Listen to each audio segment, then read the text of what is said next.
Ay, musta po kayo? Ito na po yung ano natin. Dinagdagan na po natin ng stem. Sakura po natin. So, kulang pa rin. Ako. Medyo magastos din talaga. Hindi rin pwedeng biglaan. Tsaka, ito medyo mahirap siya medyo marami kang mauubos dito ng mga sanga, ng mga bulaklak. Kalbo pa po. Kung makikita nyo, kalbo pa. Yan. So, order pa kami ulit. Tapos, siguro naman kahit paano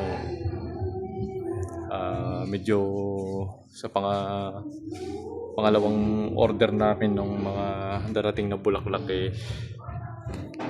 medyo puno na to. So, ito pa lang siya. Yan po yung kahoy natin. Ang ganda. Tunay na kahoy po yan. Yun. Ito po yung sakura po natin. Ayan. Mix po siya. Ayan. May pink, may white. Ayan. So, yan na po.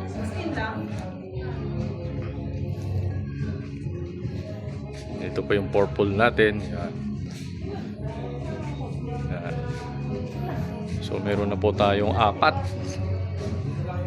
na po ang nabuo natin. So yun po yung isa. Puro 7 feet po lahat yan. Yan.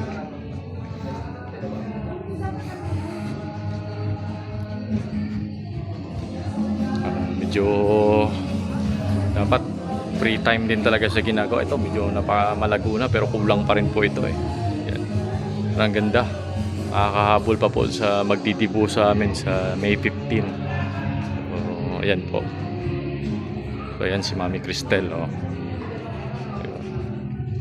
So ito po yung events place natin dito sa 8 Dragons Private Resort, Malabag sila. So ito pure na kahoy din po ito. Ayan.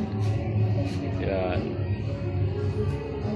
Mga na-treatment na po yan para hindi anayin.